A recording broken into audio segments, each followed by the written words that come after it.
Ei, Olá! pai Sidney. Benção, meu pai.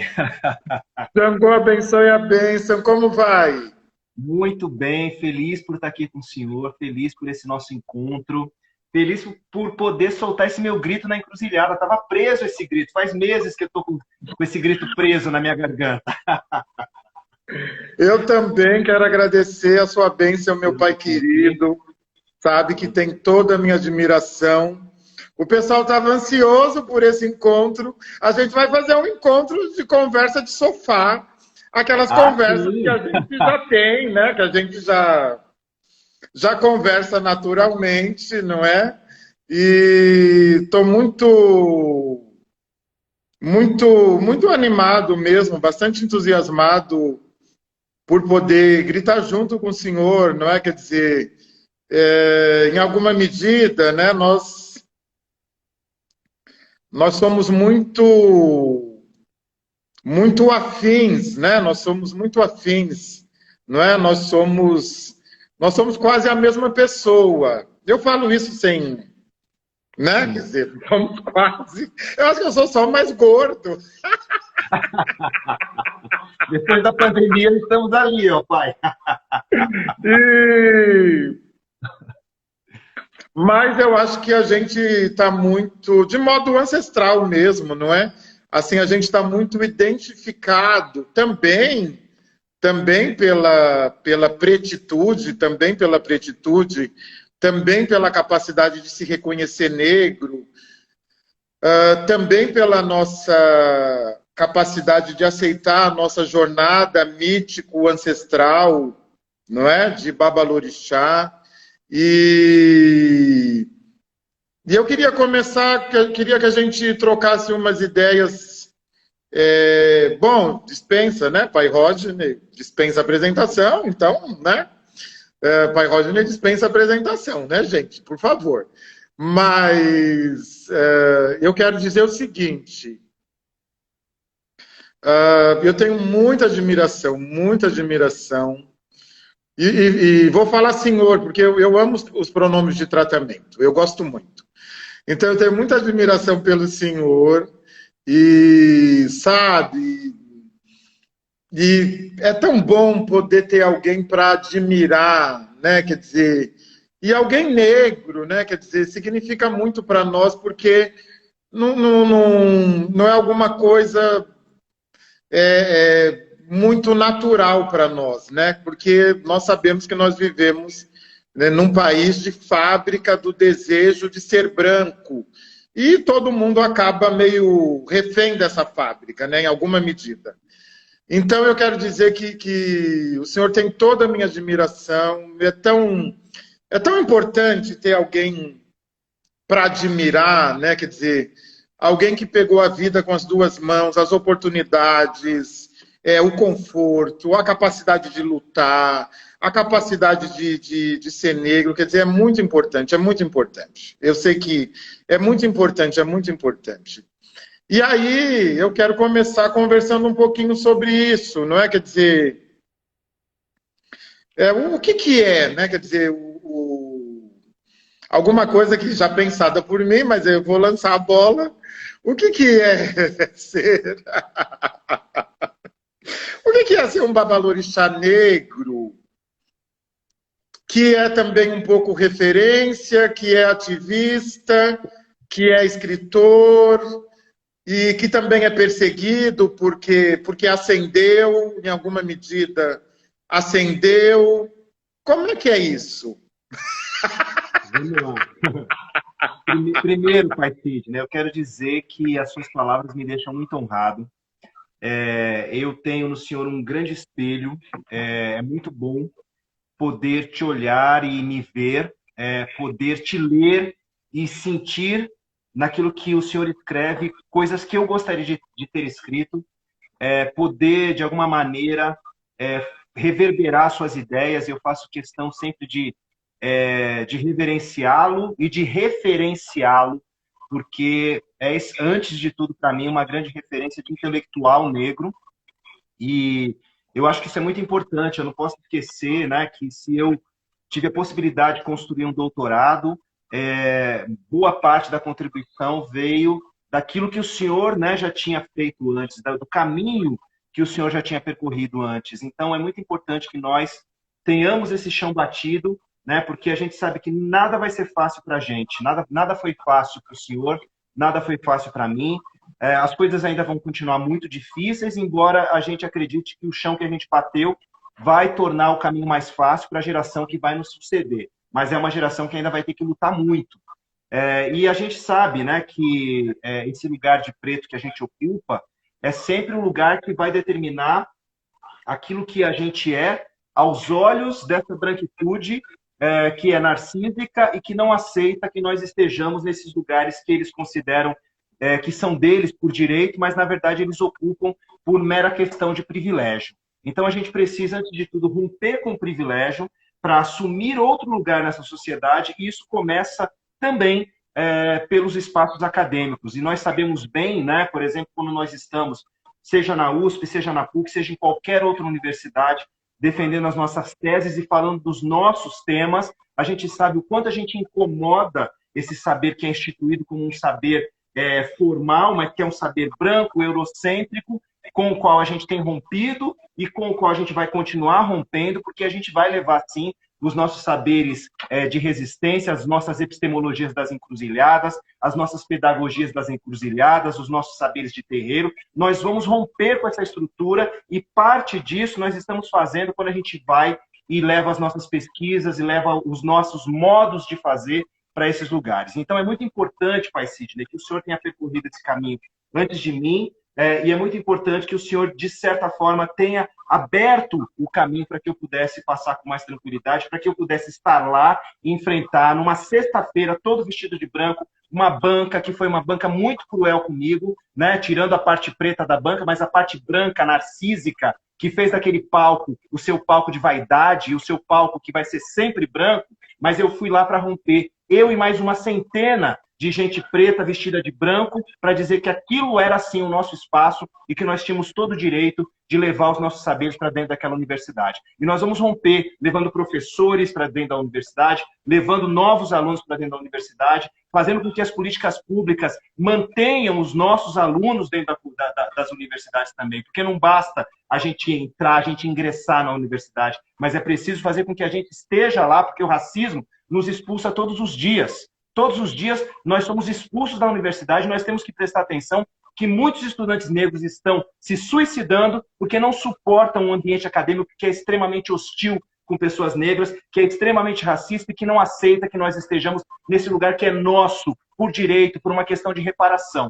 Por uma questão de reparação histórica, e nós precisamos lutar por esse lugar, não só para a gente, porque a gente sabe com que a gente teve que romper, né, Pai Sidney? Mas para que os nossos não tenham que enfrentar aquilo que a gente enfrentou. Eu já comi muito fubá na minha vida, eu tenho ojeriza de fubá. Eu não quero comer mais fubá, porque agora eu posso comer outras coisas, mas eu sei exatamente o lugar que eu ocupo, Pai Sidney, e sei exatamente que, como bem ensinou para a gente a Sueli Carneiro, entre direita e esquerda a gente continua sendo preto, entre brancos, entre ricos e pobres a gente continua sendo preto, porque esse lugar de preto é o lugar social da subalternidade, e é esse lugar para o qual eles nos relegaram e com o qual a gente deve romper.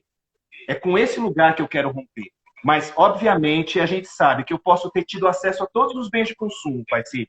Como o senhor também, que é um preto acadêmico, um preto doutor, teve acesso a bens de consumo, mas a gente não mudou de classe. Na nossa mão, uma furadeira ainda pode ser confundida com um revólver. Na nossa mão, inclusive, na mão de um preto, porque a gente pode ser preto, a gente pode ser macumbeiro, a gente pode ser crente, mas na nossa mão, na mão do preto, uma Bíblia pode ser confundida com um revólver. E é por isso que, para além dos espaços que a gente ocupa, para além desses espaços de terreiro, que são territórios de resistência, a gente precisa pensar que tem uma população negra que está sofrendo também as consequências do racismo e que não está entendendo que, para a gente se proteger e continuar vivo, a gente precisa se resguardar nos nossos territórios de resistência. E esses territórios, eles vão ser um território de retorno, Pai Sidney. Eu acredito muito nessa questão do território de retorno, e tenho certeza que esses que estão perdidos ainda nesse discurso neopentecostal, colonial, eurocêntrico, ainda vão se dar conta de que esses lugares, esses espaços em que a moral restritiva cristã prevalece, não dá conta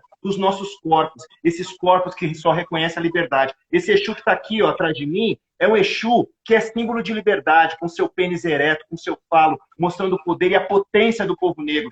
Nosso corpo foi coberto pelo colonizador, mas a gente não pode ter vergonha de se mostrar, porque a gente anda rebolando, a gente anda sensual, a gente é isso, a gente só sabe ser isso. A gente transpira sensualidade, porque os nossos deuses também são sensuais e eles não têm vergonha disso. Portanto, a gente também não pode se envergonhar do que a gente é e a gente não pode permitir que territórios que sejam restritivos, onde uma moral cristã que restringe os nossos movimentos, inclusive, né? Porque dizem o que a gente deve ser, que a gente tem que andar de cabeça baixa, que a gente não pode ser altivo, porque se você é altivo, um preto altivo é metido. Você não pode ser altivo, senão você vai ser metido. Você não está sabendo o seu lugar, né? Agora, a gente sabe que o nosso lugar é onde a gente quer estar. É na política, é na universidade, e nós vamos lutar, sim, por esses espaços. E nós vamos fazer, sobretudo, Pai Sidney, o senhor sabe da sua luta e sabe da minha, que é a mesma luta, desses espaços de resistência, que são os nossos terreiros, que são os nossos quilombos. Nós vamos fazer esses espaços, espaços pretos, em que as pessoas que venham se resguardar nesses espaços entendam que se não houver, por parte delas, um engajamento mínimo que seja na luta antirracista, esses espaços não vão ser espaços onde elas poderão ser acolhidas. Qualquer pessoa que se religue a uma ancestralidade negra tem que estar minimamente engajado na luta antirracista, senão não entendeu absolutamente nada. Então essa luta que às vezes as pessoas dizem, é um candomblé de preto, um candomblé de branco. Não, o candomblé só é de preto. Não existe candomblé de branco.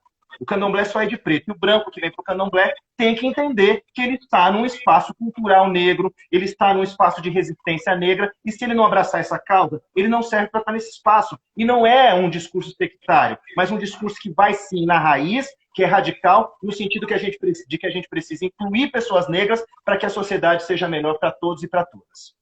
Eu falo, né, Pai Sidney? Não, você já deu um grito, um super grito. Eu tô adorando, né? Vou até botar minha capa. Ó aqui, Pai Sidney. Que eu peguei minha capa da Pombagira. Eu quero a capa, é um grito de encruzilhada, eu quero a capa. Eu vou botar minha capa vermelha aqui, ó, minha capa da Pombagira, porque eu quero dar minha gargalhada. É isso, é o grito de encruzilhada, o grito é terapêutico. As pessoas já estão aqui, pessoas maravilhosas na luta. Pai, olha só, deixa eu falar uma coisa. Vou tomar meu gin, Pai Sidney. Tome o gin. Deixa eu falar uma coisa. A gente já conversa bastante, não é?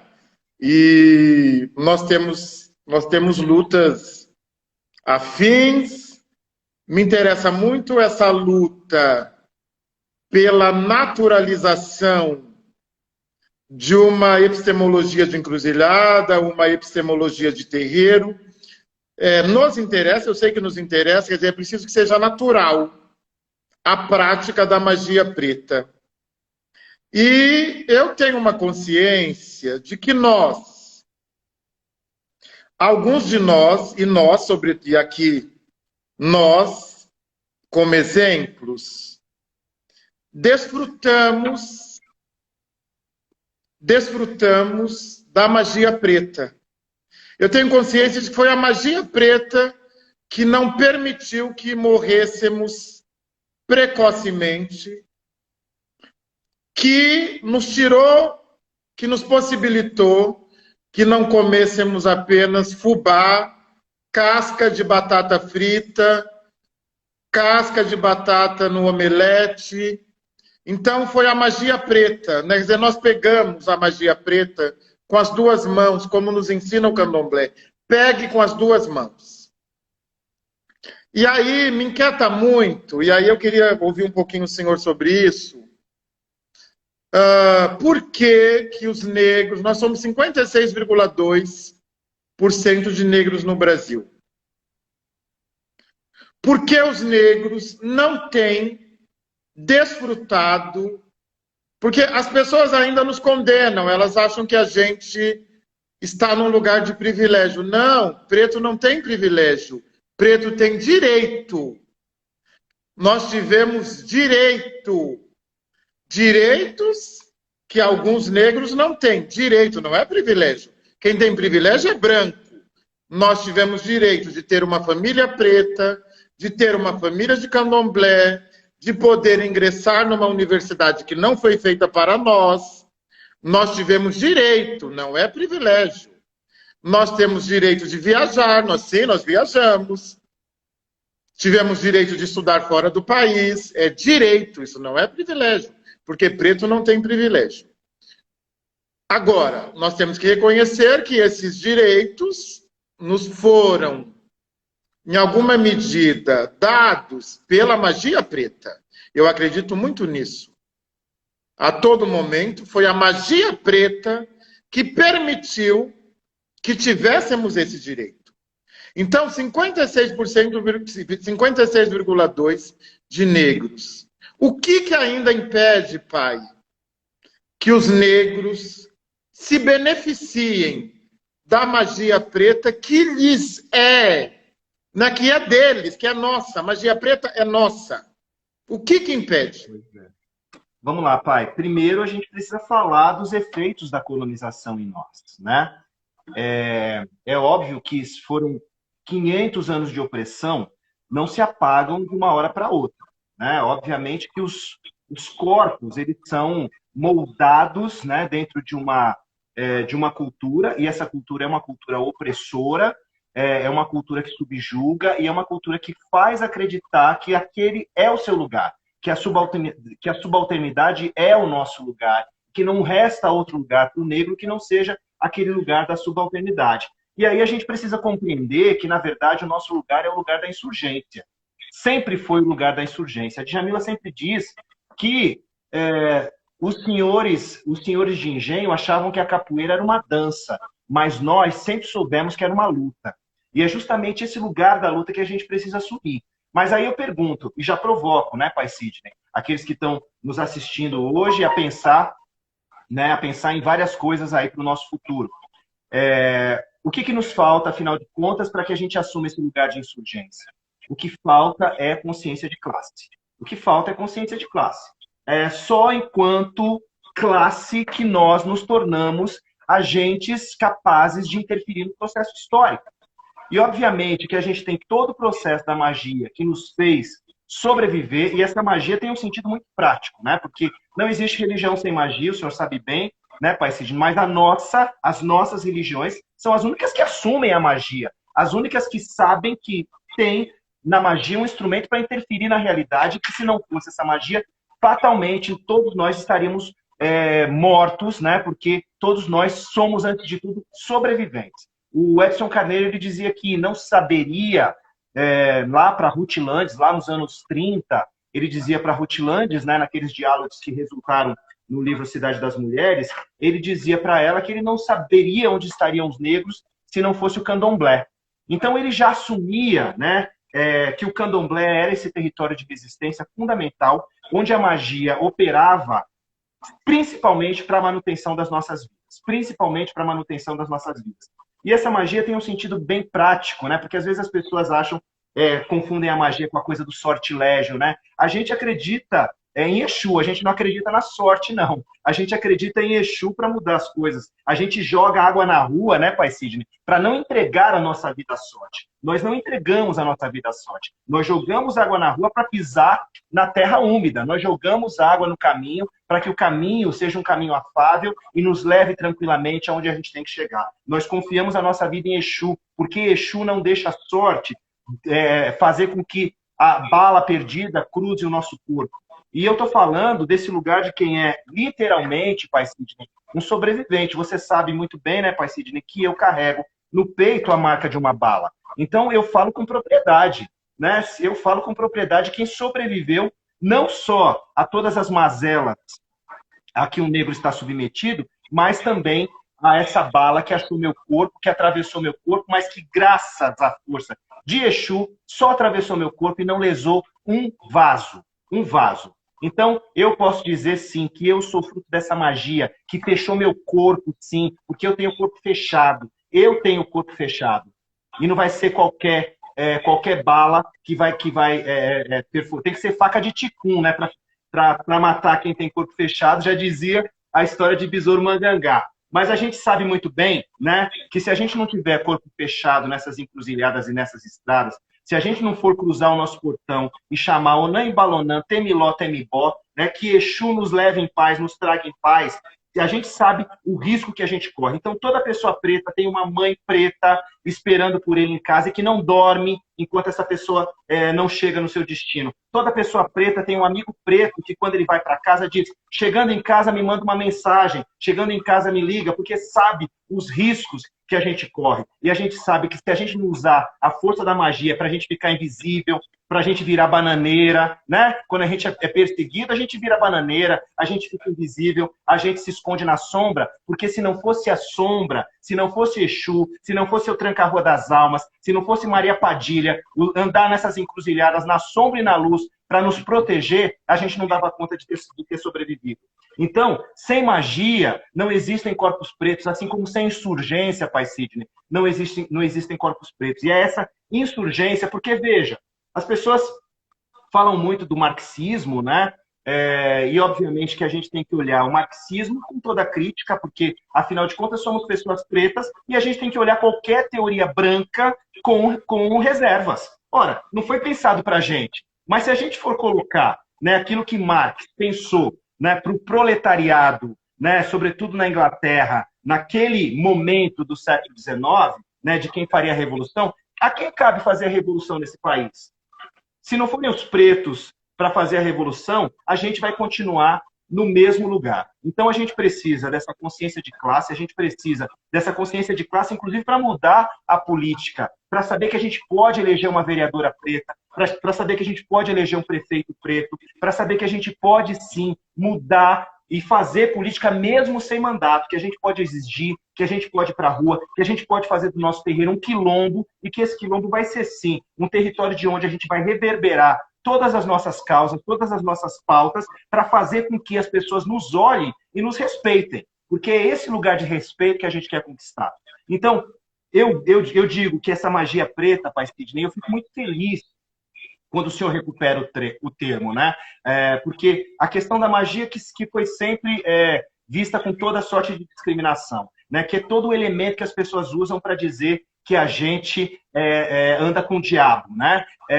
E um diabo que a gente nem conhece, né? Porque, veja, né? Se a gente não tivesse Exu, né, que eles tanto fazem questão de confundir com o diabo, eu não sei o que seria da gente. Então, a gente precisa compreender que, enquanto pessoas pretas, é Exu que nos livra de bala perdida e é Exu que, muitas vezes, está botando a comida na mesa da gente. Então, é muito complicado você ver um orixá que é tão potente, tão transformador e tão capaz de mudar a minha vida, a sua vida. E a gente sabe, Pai Sidney, a gente está aqui para testemunhar a mudança que Exu fez na nossa vida. A gente tem casa para morar graças a Exu, a gente tem comida para comer graças a Exu, a gente tem pessoas do nosso lado para nos ajudar, porque Exu foi poderoso, trabalhou, botou emprego para quem precisava de emprego, trouxe gente para jogar búzios com a gente, botou a gente na universidade, manteve a gente na universidade e, principalmente, Pai Sidney, manteve a gente vivo. O que é importante, porque a nossa grande vitória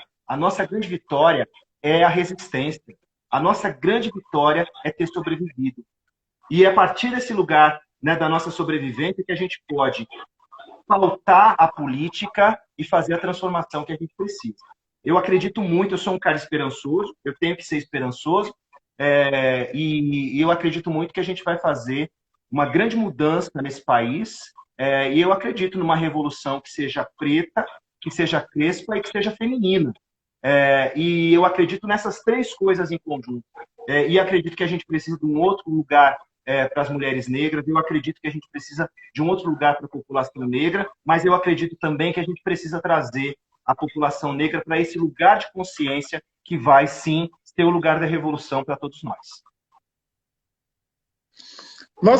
Eu me lembro de uma última conversa que nós tivemos, e agora eu vou colocar na fogueira. Bora!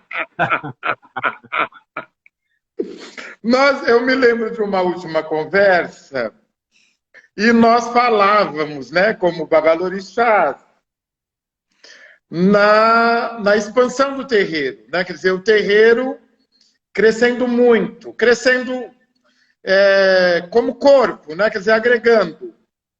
Né? Porque nós sabemos, né? E o pai estudou isso, sabe que o terreiro ele nasce com a família nuclear, né? Quer dizer, ele sempre foi um espaço de quilombismo, né? Quer dizer, e um espaço que não foi feito para crescer em termos de corpo, né? Em termos de fiéis, vamos chamar assim. Sim. E aí nós conversávamos sobre essa questão, né, o terreiro deve crescer, não deve crescer, ele deve ter muita gente, ele não deve ter, e eu sou meio pastor. Eu quero que cresça, eu quero que todo mundo... E também foi por isso que eu fiz questão de recuperar o termo magia preta, porque eu quis tirar desse lugar de demonização e assumir, né, a nossa magia, né? Assumir, nós não é também para botar medo, não tem nada isso, né? Quer dizer, não estou querendo dizer, olha, não. Mas olha, assumir... se as pessoas não quiserem me respeitar, eu quero que elas tenham medo de mim, sim. É verdade. É verdade. Não, agora você falando, já me veio outra.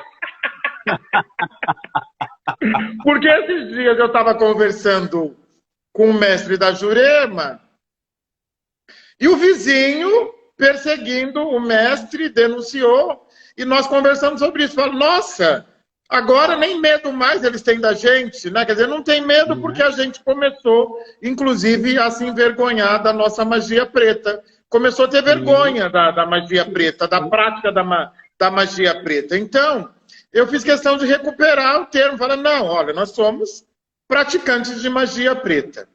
Mas aí, eu quero voltar nessa história, como é que está na cabeça do senhor, essa coisa do terreiro. Vamos lá. Da conversão, né? Quer dizer, isso está mais flexível, como é que está acontecendo? Por quê? Porque a gente tem trabalhado, né? Nós dois temos trabalhado com cursos de formação antirracista a partir da compreensão de saberes ancestrais negros, né, que estão nesse tripé, rito, mito e vivência, né, um pouco nesse tripé. Nós dois temos trabalhado com Exu, com Pombagira, com os sentidos, né, com os sentidos. Eu considero isso super importante, porque está naquela luta que eu estou chamando de naturalização desses saberes. Você só vai naturalizar se, em alguma medida, o outro entender de que se trata de uma maneira decolonial agora, nós falando por nós. Não é? E aí eu quero aproveitar já, porque tem um curso aí maravilhoso, sobre uma epistemologia decolonial da morte. Eu sei que não vai contar o curso, porque a pessoa vai ter que fazer o curso para saber. Mas pelo menos fala um pouquinho, porque a gente está curioso. Vamos lá. Tem um curso também de Exu. Bom, eu vou organizar a questão. Primeiro, o terreiro deve crescer ou não deve crescer? 2, o que há de novo nessas imersões que o senhor tem feito sobre Exu? E terceiro, saber um pouquinho sobre o mais novo curso, que é sobre a epistemologia da morte. Vamos lá. Então, vamos lá. Pai Sidney, primeiro eu quero agradecer pela oportunidade de falar sobre isso. Aí eu vou começar da terceira colocação para a primeira, tá ok? Vamos começar falando da morte, porque uma coisa que eu notei e que é muito importante que eu fale aqui, a imersão em Exu, de um dia para o outro, nós tínhamos as vagas esgotadas. Tivemos que apresentar outra outra data, né? Outra data, fazer 2 turmas, porque de um dia para o outro se esgotou. Pois bem, e temos fila de espera para uma terceira que a gente não sabe nem quando vai fazer, né? Porque, né, a demanda tem aumentado, né? A procura tem aumentado bastante. Aí, pai Sidney, a proposta da imersão em IQ, né, na morte, até agora a gente está ali, né, com uma turma boa, mas ainda patinando para fechar a turma. E aí, obviamente, que eu comecei a pensar no que representa Exu e no que representa Iku, né? A morte enquanto um tabu, e aí eu quero convidar, obviamente, as pessoas que estão nos assistindo aí para se inscrever nessa imersão sobre Iku, para ver que a morte, né, não é isso que se pensa, né, e que a gente precisa dessa perspectiva decolonial da morte para a gente viver bem a vida. Então, na verdade, a gente não vai falar de morte, a gente vai falar de vida. E você vai ter uma perspectiva completamente diferente, né, que vai me dar, por exemplo, a possibilidade de eu estar aqui pouco mais de um mês depois de ter perdido minha mãe, minha tia, né, meu padrasto, falando com o senhor, pai Sidney, com muita tranquilidade, com muita naturalidade, justamente porque eu entendo a morte nesse lugar de decolonialidade, que me dá na imortalidade a possibilidade de eu continuar convivendo com eles. Então é muito tranquilo para nós. Então, se as pessoas querem compreender esse outro lugar da morte, é importante que elas vençam esse tabu que é colonial, que é do colonizador, não é nosso, esse entendimento da morte. Nós saímos do enterro e vamos arriar a cuia. Nós saímos do enterro e vamos sambar diante da cuia. Nós vamos sambar, nós vamos festejar o nosso morto. Então, a morte tem outro sentido para a gente. E a gente precisa colocar a morte no seu devido lugar, tirar a morte desse lugar de obscuridade, assumir a morte para viver bem a vida.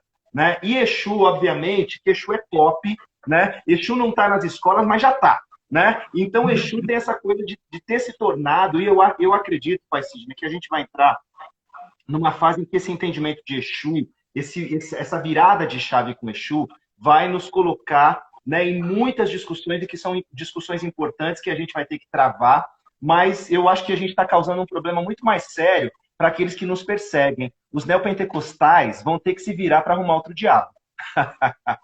Eles vão ter que se virar para arrumar outro diabo, porque nós rejeitamos esse lugar de diabo para Exu, então eles vão ter que se virar. Quem eles vão demonizar agora? Porque todo mundo está descobrindo que Exu não é isso. Que Exu é o senhor das trocas, o propulsor do universo, é o dono do mercado, é aquele que possibilita a transformação, que faz o erro virar acerto e o acerto virar erro, que mata um pássaro ontem com a pedra que atirou hoje. Exu é memória, Exu é história, Exu é a possibilidade de mudar completamente a vida de uma pessoa. E é claro que todo mundo quer uma mudança de vida, sobretudo quando você está vivendo uma pandemia, sem nenhuma perspectiva, às vezes, de ter um emprego no meio de uma pandemia, você vai se apegar com o quê? Né? Então, nesse sentido também, aí eu já vou para o começo da pergunta, eu vejo sim a possibilidade, como o senhor bem me mostrou, pai Sidney, de ter um crescimento e uma procura, porque eu tenho sentido isso. Então, o senhor apontou essa possibilidade, eu tenho que assumir esse lugar, de fato, pai Sidney tem razão, a gente caminha para isso, mas, ao mesmo tempo, qual é o meu medo, pai Sidney? Porque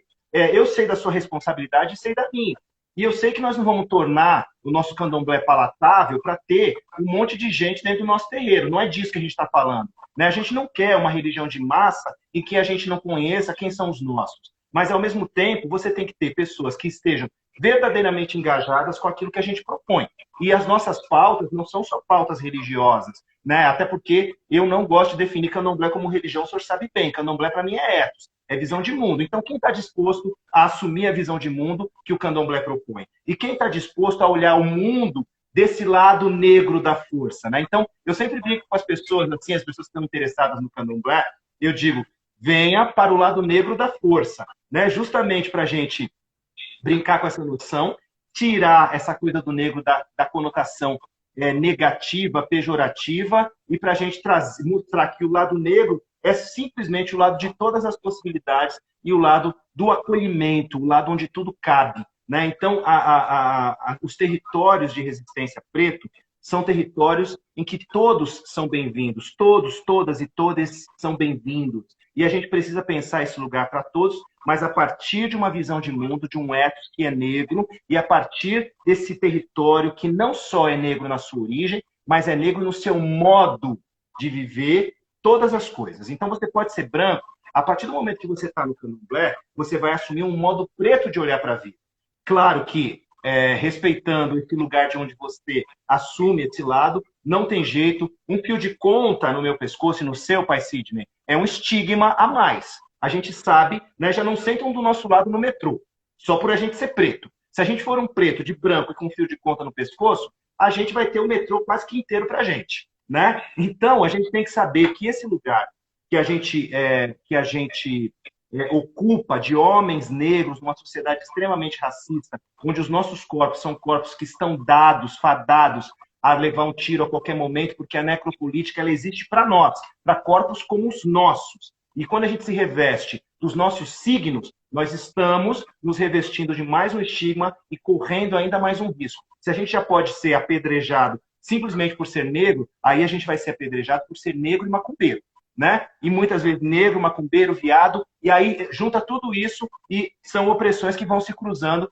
para colocar a nossa vida num risco muito maior. Então, o branco, obviamente, que mesmo quando ele assume uma religião de matriz africana, ele assume a partir do seu lugar de privilégio, onde um fio de conta no pescoço dele vai ser uma excentricidade, né? E muitas vezes ele vai vir, mas você é tão bonito nessa religião, né? Como eu já vi muitos brancos aqui ouvirem isso, né? Mas você é tão bonito com esse seu olho azul nessa religião, né? Como se a nossa religião fosse esse lugar de pessoas feias, porque o que é preto é feio, né? Pessoas que não têm instrução, né? E a gente sabe muito bem que a nossa religião, né? E aí eu uso o termo religião simplesmente para a gente reivindicar um lugar de direito, né? E a nossa religião está entre as que têm o maior nível de escolaridade, né? E nós que, né, estudamos, que estamos entre aquela parcela da população ínfima que estudou mais de 20 anos, sabemos bem, né, o quanto, né, esses pretos e pretas doutores e doutoras têm contribuído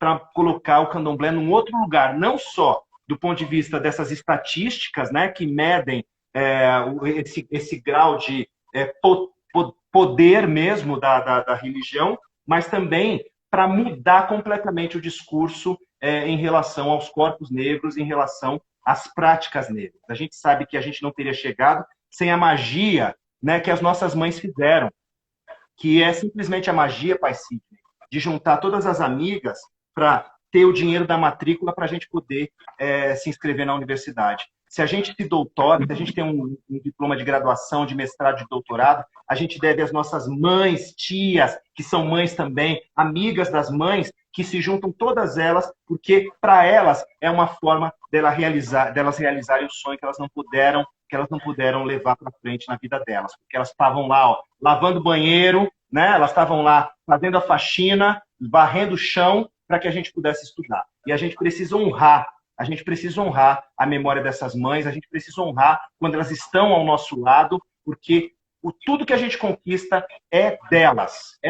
A gente deve a elas, a gente deve a magia que elas faziam quando elas deixavam o bolo solar para trazer o bolo para casa para a gente ter o que comer no dia seguinte. Isso é magia preta. Você deixar o bolo solar, você vai limpar a carne, tira um pedacinho da gordura e tira um pedacinho de carne e junta a semana inteira para levar e fazer a mistura do final de semana na casa dos seus filhos. Isso é magia preta. E essa magia preta ela foi fundamental. É uma magia que tem que ser estudada do ponto de vista sociológico, sim, porque isso permitiu que as pessoas negras chegassem até aqui, chegassem vivas até aqui, para estar, sim, tomando esses lugares que são nossos por direito, são nossos por uma questão de reparação. E esse nosso território é um território que está aberto, mas não vai ser um território palatável. Porque quem estiver nele, ainda que seja, né, um território que vai crescer, e eu tenho que admitir, né, como o senhor bem mostrou, visionário como é um bom Xangô, diplomata, né, visionário, olhou lá na frente e viu, ó, depois que essa pandemia passar, pode esperar que o negócio vai ter para o nosso lado. E eu já tenho observado que realmente, pai Sidney, o senhor tem razão, e a gente tem que saber como a gente vai acolher essas pessoas e, principalmente, quem são essas pessoas e se elas estão, sim, dispostas a assumir essa visão, esse ethos, essa visão de mundo, que é uma visão preta, que é uma visão diaspórica e que tem nas nossas lutas, sobretudo essas lutas da diáspora, o seu grande mote e tem nessas lutas da diáspora também a sua grande inspiração para continuar buscando outros lugares de poder e, principalmente, de transformação social. Aí eu fico muito feliz, porque eu não queria estar sozinho nessa história. Você nunca vai estar sozinho, Pai Sidney. O Ubuntu, né, é mais do que estar junto, né? O Ubuntu é mais do que união. O Ubuntu é cumplicidade. Então nós somos cúmplices. O senhor Eu pode fico fazer o muito que feliz quiser que eu com a quero gente. cúmplices. É Eu isso, quero vamos junto, vamos cúmplices. embora. Aliás, Pai Sidney, eu tenho que Você, falar uma coisa aqui. Eu tenho que falar uma coisa sim, porque é muito importante que eu diga uma coisa, né? Eu acho que a coleção Feminismos Plurais, ela presta um grande serviço em trazer esses saberes, sobretudo do ponto de vista em que eles são construídos, mas o livro Intolerância Religiosa, ele tem uma contribuição ainda maior, primeiro porque ele coloca esse tema, como todos os outros livros da coleção, colocam esse tema para muito além dessa superficialidade com que eles são tratados, né, na sociedade de uma maneira ampla, né? E principalmente, Pai Sidney, a sua reflexão a respeito de Exu nesse livro, né? Eu acho que é das coisas mais brilhantes que eu já vi. Eu tenho que tomar bênção de grandes mestres das encruzilhadas, e o senhor é um grande mestre da encruzilhada de quem eu tomo bênção, junto com Luiz Rufino, que escreveu Pedagogia das Encruzilhadas. Eu tenho que tomar bênção dele, eu tenho que tomar bênção de Luiz Antônio Simas, que traz aquela coisa das macumbas cariocas para a gente entender que aquele é um território de resistência que a gente precisa honrar. Então, quando a gente traz esse grito das encruzilhadas, a gente mostra que a encruzilhada é um lugar de potência, é o lugar onde se dá toda a nossa articulação para a insurgência que os nossos corpos reconhecem. e estaremos juntos, pessoal. Vou anunciar aqui, em primeira mão, daqui a pouco, essa semana, fiquem atentos.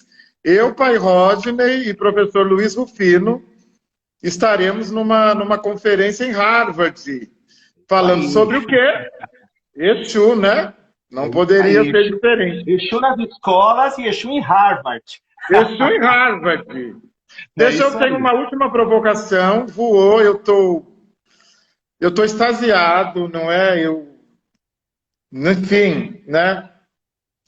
Sabe que é recíproco mesmo e é de coração.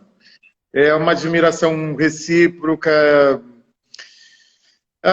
Essa semana eu comecei a fazer algumas reflexões, pai, sobre o nível de exigência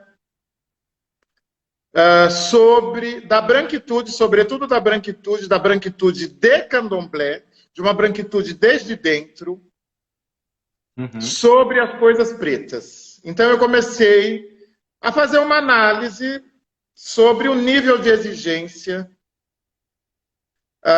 de uma branquitude, não sei se crítica, não vou categorizar nesse sentido, mas uma branquitude de dentro do candomblé, rigorosa demais com o candomblé, sempre com o dedo em riste, sempre pronta a julgar, sempre pronta a encontrar um defeito, sempre pronta a ensinar, sempre pronta a dizer o que está certo e errado. E eu comecei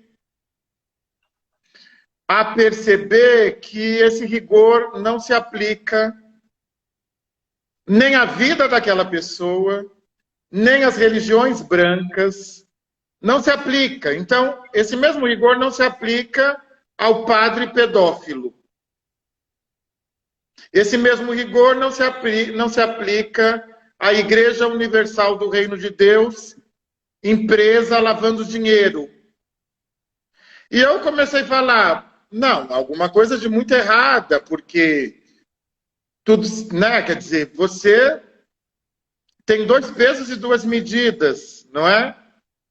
E você está me parecendo, né, quer dizer, se são pessoas de candomblé, muito embora não sejam sempre negras, mas é um auto-ódio, porque a pessoa é de candomblé e ela está odiando o próprio candomblé, então é auto-ódio, né, quer dizer. E eu comecei a pensar, né, quer dizer, nossa, de novo, o racismo estrutural, né, quer dizer, um grau de exigência sobrenatural com as coisas pretas. É isso, pai, que está também em jogo? Vamos lá, pai Sidney. Primeiro que eu concordo plenamente com a reflexão que o senhor tem feito e admiro sua coragem de botar o dedo nessa ferida, porque a branquitude não quer se pensar. A branquitude não quer se pensar em lugar nenhum. Imagina se ela vai querer se pensar no candomblé. Porque, primeiro, parece, e aí, obviamente, que quando a gente fala da questão do branco, o nosso amigo branco, ele acha que é com ele que a gente está falando. E a gente não está falando dele. A gente está falando de uma questão estrutural. Portanto, a gente está falando do grupo, né? A gente está falando da questão social, né? Então não é entender aquilo como algo individualizado, né? A gente está falando, né, da branquitude e obviamente que essa branquitude precisa ser crítica, precisa se pensar na sociedade como um todo e precisa se pensar dentro do terreiro. Só que você tem uma branquitude que não se pensa nem na sociedade mais ampla, que dirá dentro do terreiro de candomblé, até porque eles sofrem muitas vezes da síndrome de Princesa Isabel e eles acham que eles entraram no candomblé para salvar o candomblé. Né? Então eles salvaram o candomblé, eles são os redentores do candomblé, que o candomblé é uma religião melhor, porque eles estão lá.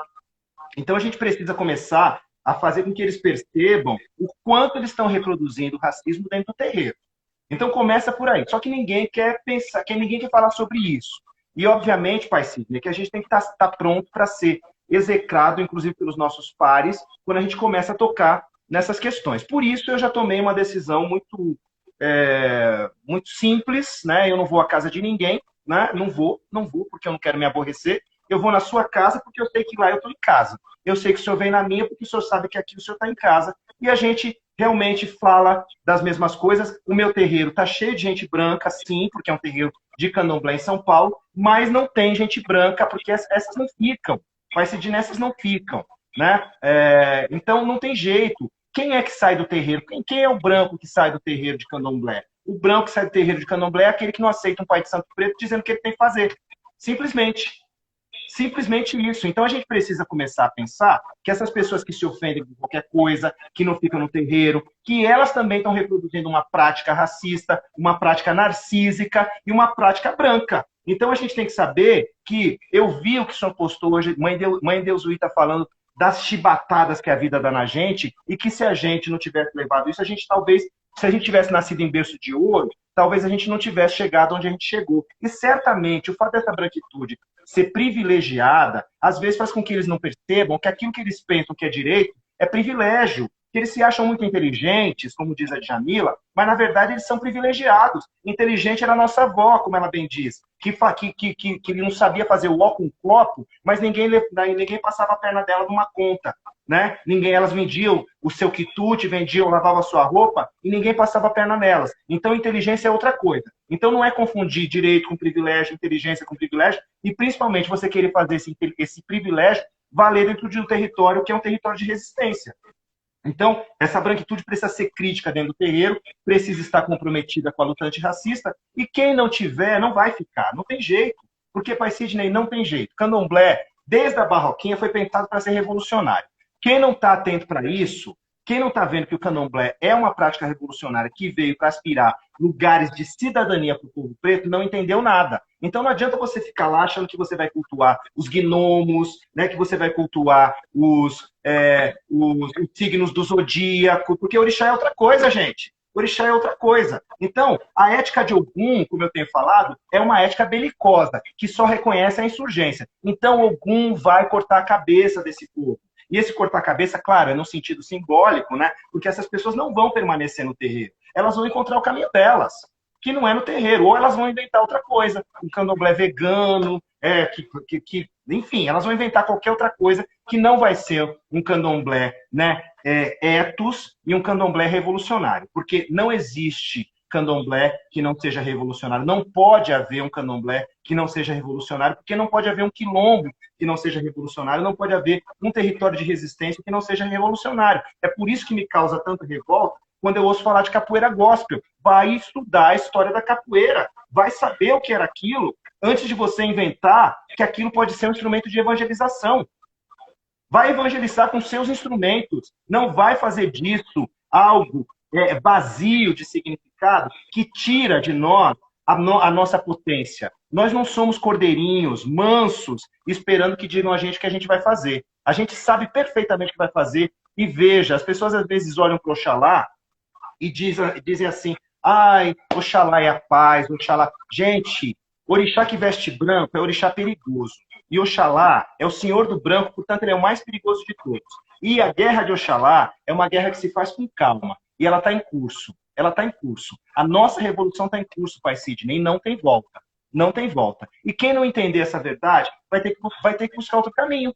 Vai ter que buscar outro caminho. Eu vejo, inclusive, movimentos decoloniais dentro dos terreiros de Umbanda. Eu vejo o povo preto empretecendo a Umbanda, e a gente não vai querer fazer isso dentro do candomblé. Desculpa, gente. Se vocês querem um candomblé sem cor, vocês vão procurar outra coisa. Ué, porque se o Islã continua árabe, se o budismo continua oriental, por que o candomblé não pode ser preto? É isso, é isso. Laroie, Laroie, que grito! Que grito, que grito, que grito! Ah, queria ficar a noite toda. Temos a nossa gargalhada. A noite toda aqui, as pessoas estão, 285 pessoas. Axé, Chegamos axé. a 300 pessoas. Que estiveram conosco, né, Pai Sidney? Foi uma noite linda. Foi uma noite linda. É importante. Adriana Abril, Pai Rodney está aqui conosco. Pai querido, um forte abraço, muito obrigado. Beijo, meu pai. Sabe, eu tenho tanto orgulho, tanto orgulho.